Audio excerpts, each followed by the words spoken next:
A crisp, folded $10 bill slid across the grease-stained counter, stopping in front of her like a silent insult that carried the weight of a death sentence. The neon sign hummed a low, jagged tune against the midnight rain when Brianna Ellis, a waitress whose calm gaze hid the fatigue of a 16-hour day, looked down at the man in the corner stool. He wore a tailored dark suit that cost more than the diner itself, his gray-streaked beard groomed to a razor's edge. To the late-night regulars, he was just another wealthy shark out of water, a man whose intense silence made the air feel heavy and dangerous. But as Brianna met his calculating eyes, she didn't see a customer. She saw a man looking for something that money couldn't buy. Kim Ji-ho sat in the back of his armored sedan, the city lights of Seoul blurring into streaks of cold neon against the rain-slicked glass. His hand, still steady despite the tremor in his chest, gripped a burner phone. On the other end, the digital silence of a tapped line was broken by the hushed, frantic whispers of his three most trusted captains. They thought he was in a private clinic on the outskirts of the city, sedated and fading. They didn't know he was watching their greed bloom like a rod in the dark. "The docs go to me." Kim's voice crackled, devoid of the stuttering respect he usually displayed in Ji-ho's presence. "The old man hasn't coughed in 3 days. He's a ghost already. We move on the counting houses before the body is even cold, or the unions will smell blood." "Patience, you fool," Park hissed, his tone sharp with an ambition he had hidden for a decade. "The will is the problem. If he leaves a cent of his legitimate holdings to that charity foundation he's been obsessed with, we'll be tied up in probate for years. We need the lawyers to sign off on the incapacity papers tonight." Ji-ho closed his eyes, the weight of his 70 years pressing into the leather seat. These were the men he had raised. He had bailed them out of gutters, paid for their weddings, and shielded them from the law, only to find that he had built a kingdom of hyenas. He had taught them how to kill, but he had failed to teach them how to be men. To them, his life's work was nothing more than a carcass to be stripped. The realization was a cold, sharp blade between his ribs. His entire legacy, the billions won through sweat, blood, and the crushing of rivals, was about to be poured into the pockets of men who couldn't even wait for his heart to stop before dividing his skin. He felt a sudden, visceral disgust for the polished wood and the gold wristwatch he wore. It was all hollow. "Drive," Ji-ho commanded, his voice a low rasp that made his driver flinch. "Where to, Chairman?" "Away from the office. Away from the house." He looked out at a flickering sign for a 24-hour diner tucked between two towering skyscrapers. It looked honest. It looked small. "There. I want to sit somewhere where the air doesn't smell like a funeral." As the car pulled to the curb, Ji-ho watched the silhouette of a woman moving behind the counter, her ponytail swinging as she wiped down a table. He reached into his pocket and felt the crisp bills of his wallet. He wasn't looking for a meal. He was looking for a reason to believe that his life hadn't been a total waste of breath. Ji-ho did not go straight to the diner. He needed to be sure that the world was as hollow as the men he had raised.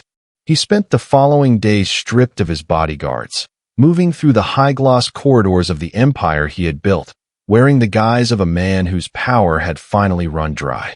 His first stop was the office of his protégé, Lee, a man whose law degree Ji-ho had personally funded. Ji-ho sat in the plush leather chair opposite him, feigning a panicked breath. "The accounts are being frozen, Lee. I need you to move the emergency offshore funds into a private holding before the captains find them. I'll give you 20% just to hide it for me." Lee didn't even look up from his tablet. The loyalty that had been pledged over a dozen expensive dinners evaporated in a heartbeat. "Chairman," Lee said, his voice as cold as a morgue slab, "those funds are company assets now. I've already filed the paperwork to protect the board. You should focus on your health, not on money you can no longer control." The protégé had learned the lesson of the shark too well. He was already eating his master. The second test was more personal. He visited his sister's son, a young man Ji-ho had groomed for the legitimate side of the business. Ji-ho arrived at the boy's penthouse, looking disheveled and weary. He claimed he had been ousted and needed a place to stay, a simple refuge from the storm. But his nephew's eyes didn't see a relative in need. they saw a liability that might draw the captain's ire. "I have a reputation to maintain, uncle," the boy muttered, checking his gold watch, the same one Jiho had given him for graduation. "I'll call you a car to a hotel, but don't stay long. People are talking." The final failure came from a woman he had once considered the love of his life, a socialite who had shared his bed and his secrets. He told her he had lost the keys to the kingdom, that he was a man with nothing but the clothes on his back. She didn't offer him a hand. She offered him a polite, distant smile and a glass of water she didn't intend to refill. "We all have our seasons, Jiho," she said softly. "Yours is simply over." By the time the sun dipped below the smog-choked horizon, Jiho felt the coldness of the city seeping into his marrow. 3 tests. 3 betrayals. He realized then that he hadn't built a legacy. He had built a monument to avarice. He signaled his driver, who had been trailing at a distance, and pointed toward the neon glow of the small diner he had seen nights before. If he was to find a single spark of humanity before he died, it wouldn't be found among the polished, but among those who still had everything to lose. The bell above the door gave a weary chime as Jiho stepped into the diner, bringing the scent of rain and expensive tobacco into the room. He took a seat at the far end of the counter, his presence cutting through the quiet like a blade. Behind the counter stood Brianna, her posture straight and her hands moving with a rhythmic efficiency as she polished a glass. She didn't flinch at his arrival, nor did she rush to serve him. She simply finished her task, set the glass down, and walked toward him. "Coffee," he rasped, his eyes scanning her face for the flicker of fear he was used to seeing in others. "Black." "Coming up," she replied, her voice steady and warm, a stark contrast to the icy dismissal he had received from his own kin. As she poured the steaming liquid, Jiho leaned forward, his tailored suit jacket pulling tight across his broad shoulders. "You're working late," he observed, his gaze lingering on the name tag pinned to her crisp apron. "Brianna, this isn't a safe place for a woman to be alone after midnight." She set the mug down and met his eyes with a level look that made him pause. "I'm not alone," she said simply, gesturing to the few regulars scattered in the booths. "And I've learned that the most dangerous people usually wear the nicest suits. I'm not afraid of the dark, Mr.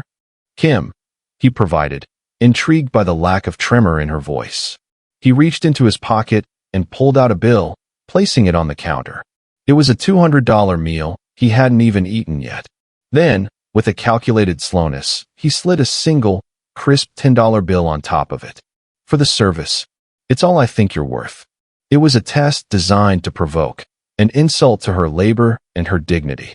He waited for the flash of anger, the stuttered protest, or the greedy reach for the larger bill.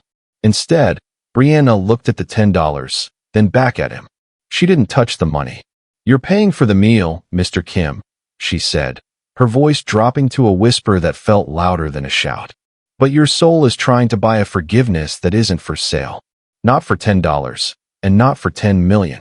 She gently pushed the $10 bill back toward him. "Keep your change. You look like you need it more than I do." Jiho felt a chill that had nothing to do with the ring. In a city of vultures, he had finally found a person who couldn't be bought, because she knew exactly who she was. He watched her walk away to attend to a regular, her ponytail swaying with an unshakable grace. For the first time in years, the king felt small, and his will, the document he had spent decades protecting, suddenly felt like a pile of worthless paper. The street lamps outside the law firm's high-rise were blurred by a thick, mournful fog. Inside the penthouse office of Shin and Associates, the silence was absolute, broken only by the rhythmic ticking of a grandfather clock that sounded like a countdown. Jiho sat across from Counselor Shin, a man who had buried more secrets than most men had memories. On the mahogany desk between them lay the existing will, a document that would have handed a multi-billion-dollar shipping and tech empire to a pack of wolves. "You want to scrap it?" "All of it." Shin's voice was a low rasp. He adjusted his spectacles, looking at the scribbled notes Jiho had provided. "Chairman, if you disinherit the captains and your nephew without a legal ironclad defense, they will tie this up in the courts for decades. They will claim you were of unsound mind. They will hunt whoever you name in your place. Jiho leaned back, the shadows of the office deepening the hollows of his cheeks. I don't want a shield, Shin. I want a poison pill. I want a will so layered in legitimate legal traps that if they even touch a single share of the company, the entire criminal side of the organization collapses into the hands of the authorities. I want to give them a choice. Walk away with nothing and live, or try to take it all and die in a cell. Shin's pen hovered over a fresh sheet of parchment. And the beneficiary? You haven't written a name. Jiho's mind flashed back to the diner. The smell of cheap coffee and the steady, uncompromising gaze of the woman who had seen through his suit and his status. Her name is Brianna Ellis, he said, the name feeling strange and holy in the cold room. She is a waitress. She has no connections to the life, no record of greed, and a spine made of tempered steel. A waitress. Shin's hand slipped, a blot of ink staining the paper. They will kill her before the ink is dry on the death certificate. Not if you build the fortress correctly, Jiho replied, his voice hardening into the tone that had once commanded thousands. Link the trust to a private security firm in Singapore. Put the voting rights in an untouchable escrow. And most importantly, insert the clause. If any harm befalls her, the entire fortune is immediately liquidated and donated to the National Police Corruption Task Force. She is to be the only person in this city they cannot afford to lose. Jiho stood up, his coat heavy on his shoulders.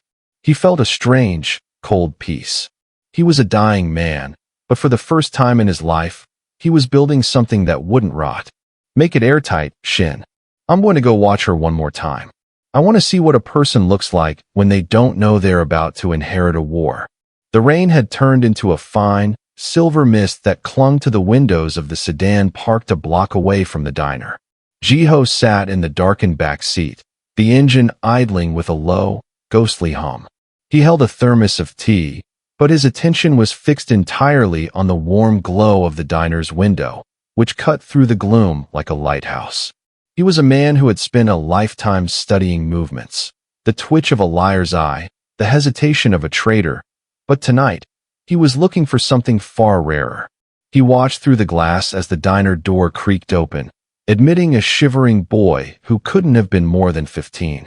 The youth wore a threadbare hoodie soaked to the skin, his shoulders hunched in a defensive posture Jiho recognized all too well. It was the look of someone who expected to be chased away, someone who had learned that the world was a series of closed doors. Brianna didn't hesitate. She didn't look at the boy's mud-caked sneakers or the way he lingered near the trash can. Without a word, she led him to a stool at the counter, the same stool Jiho had occupied nights before. She disappeared into the kitchen and returned seconds later, not with a menu, but with a thick wool blanket she must have kept in the break room and a steaming bowl of beef stew. Jiho watched her lips move, though he couldn't hear her voice. Her expression wasn't one of pity, it was one of simple, quiet recognition. She spoke to the boy as if he were a visiting dignitary, leaning in to listen as he began to eat with a desperate, shaky hand. At one point, she reached out and briefly squeezed the boy's shoulder, a gesture so natural and devoid of ego that Jiho felt a sudden, sharp ache in his chest. In his world, every act of kindness was a transaction, a debt to be collected later. But Brianna was giving away the only things she had, her time, her warmth, and her limited resources, with no audience and no hope of repayment. She was the only person he had ever met who acted as if the soul had a value that couldn't be calculated in $1 or dollars. She doesn't even know I'm here, Jiho whispered to the empty car. He looked down at the legal documents sitting on the seat beside him, the poison pill. Well, that would soon turn this woman's quiet life into a battlefield. For a moment, he felt a flicker of guilt. By saving his empire, he was ending her peace. But as he watched her refill the boy's bowl and offer him a small, encouraging smile, he knew she was the only one strong enough to carry the weight of his sins and turn them into something like grace. He tapped the glass of the window, a silent goodbye, and signaled his driver to pull away. The shadows in Jiho's study were long and cold, smelling of old parchment and the bitter metallic tang of the medicine that no longer worked. He sat at his heavy oak desk, the silence of the mansion echoing the emptiness of a life spent building walls. Outside, the city he had conquered hummed with an indifferent energy, oblivious to the fact that its secret architect was drawing his final breath. He could hear the faint, muffled sounds of his captains in the hallway. The vultures were already pacing, their footsteps heavy with the anticipation of a crown they hadn't earned. He pulled a single sheet of ivory stationery toward him. His hand was a ghost of its former self, the skin translucent over bone, but as he gripped the fountain pen, his resolve was absolute. He didn't write to his captains, and he didn't write to his ungrateful kin. He wrote to a woman who currently possessed nothing more than a clean apron and a conscience he couldn't stop thinking about. To the woman who refused my $10, he began, the ink flowing dark and permanent. By the time you read this, you will be the wealthiest person in Seoul, and likely the most hated. I have spent my life taking things from the world, and in doing so, I created a vacuum that only greed could fill. I am leaving you my empire not as a gift, but as a weapon. Use it to protect the boy in the hoodie. Use it to fix the streets I helped break. They will come for you, Brianna. But remember, you are the only one who has already won, because you wanted nothing from me. He folded the letter with meticulous care, sealing it with the heavy wax of the Kim family crest, a dragon coiled around his sword. He didn't leave it on the desk. Instead, he handed it to Shin, the lawyer who stood like a sentinel in the corner of the room. Deliver this only after the first attempt is made to contest the will, Jiho commanded, his voice a mere thread of sound. Let them show their teeth first, then show them hers. Jiho leaned back, his gaze drifting to the window. He imagined the diner, the smell of the rain, and the quiet grace of the woman moving between the tables. He felt a strange, light sensation in his chest, a peace he hadn't known since he was a boy before the war of the streets had hardened him. He had placed his final bet on the only currency that mattered, a soul that couldn't be bought. As his eyes slowly closed, the king of the underworld finally let go, leaving behind a legacy that would either save the city or burn it to the ground. The air in the boardroom of Kim Holdings was thick with the scent of expensive cologne and the electric tension of a battlefield. The three captains, Kim, Park, and Choi, sat in the high-backed leather chairs like kings in waiting, their faces masks of practiced grief that couldn't quite hide the hunger in their eyes. Across from them sat Jiho's nephew, already adjusting his silk tie as if he could feel the weight of the chairman's medallion around his neck. They had spent the last hour trading icy smiles, each man mentally measuring the office for his own furniture. Counselor Shin entered the room, his footsteps echoing on the polished marble. He carried a single leather folder, his expression unreadable. He did not sit. He stood at the head of the table, looking at the men who had already begun to divide the world between them. The chairman was very specific about his final wishes, Shin began, his voice cutting through the low murmur of the room. He recognized that a legacy is not a matter of blood or business tenure, but of character. As such, he has restructured the entire hierarchy of Kim Holdings and its subsidiaries. Get to the percentages, Shin, Captain Kim growled, leaning forward. We know how the pie is cut. Shin opened the folder and drew out a single document. Effective immediately, 100% of the chairman's voting shares and the entirety of the Kim family trust are bequeathed to a sole beneficiary. This individual has been granted total executive authority over all legitimate operations. The room went silent. The nephew frowned, his confidence flickering. A trust? For who? My mother? No, Shin said, his gaze shifting to the heavy oak doors at the back of the room. The new chairman of Kim Holdings is Ms. Brianna Ellis. The name landed like a concussive blast. The captains looked at each other, confused, then outraged. Who? Park spat. What firm is she from? Which family? She is not from a firm, and she is not from a family you would recognize, Shin replied calmly. She is a server at a 24-hour diner on 4th Street.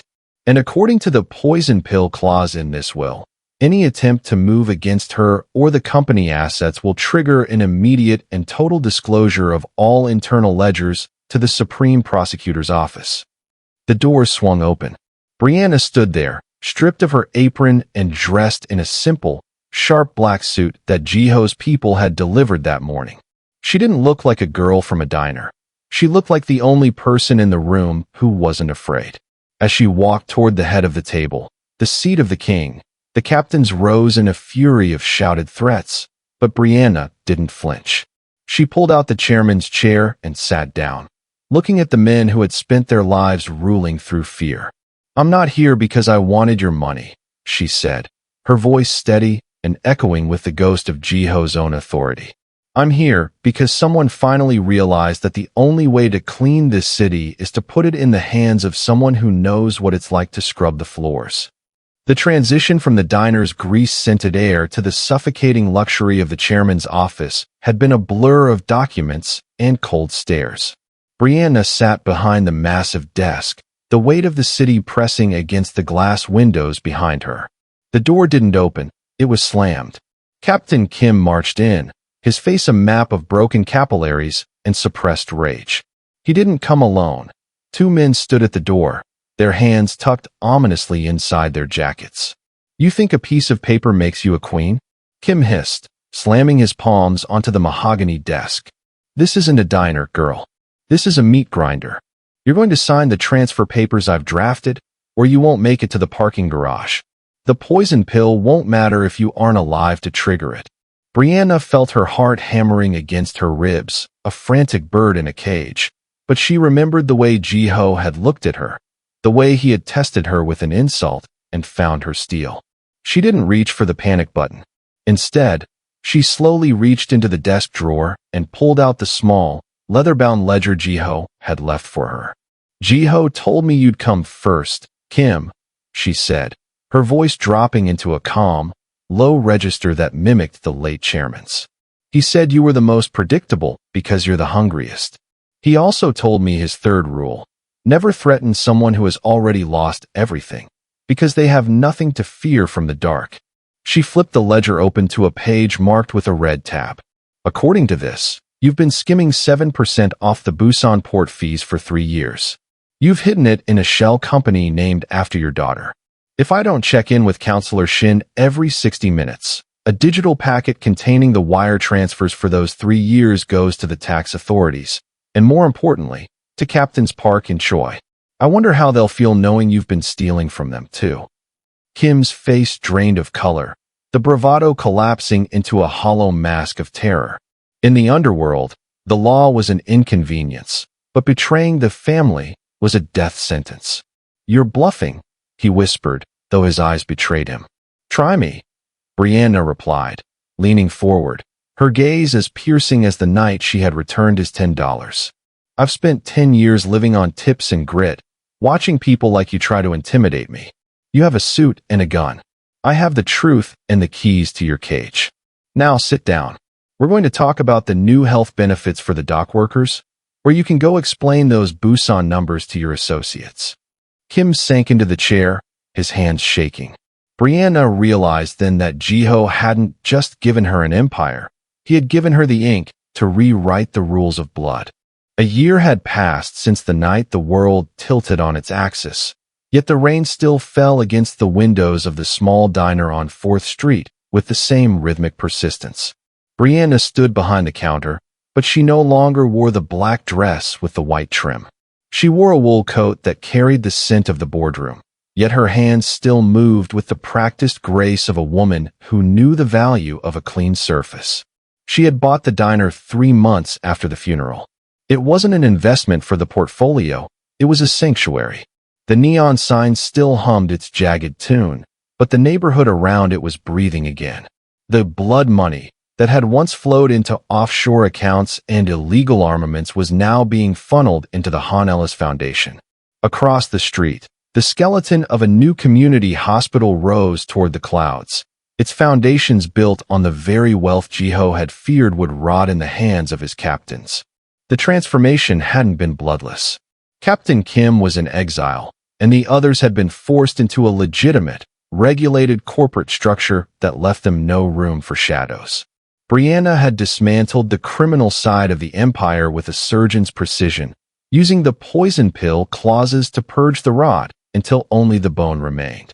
She had traded fear for stability, and in doing so, she had given the city a different kind of king. A young man pushed open the door, the same youth from the rainy night months ago. He wasn't shivering anymore. He wore a clean school uniform and carried a backpack filled with books funded by a scholarship that bore a dragon coiled around his sword. Brianna smiled at him, a simple, quiet recognition that didn't cost a dime but meant everything. She walked to the far end of the counter and sat in the stool where Jiho had once challenged her soul with a $10 bill. She pulled a worn piece of ivory stationery from her pocket, the letter Jiho had written in his final hour. The ink was fading, but the words were burned into her mind. He had called his empire a weapon, but she had turned it into a shield. Jiho had spent his life ruling through fear, believing that everyone had a price. But in his final gamble, he had discovered that true power didn't lie in what a person could take, but in what they refused to sell. Brianna looked out at the city, no longer a victim of its darkness, but the architect of its light. The Billionaire Mafia boss had left a tip, but it was the waitress who had finally paid the debt of his soul.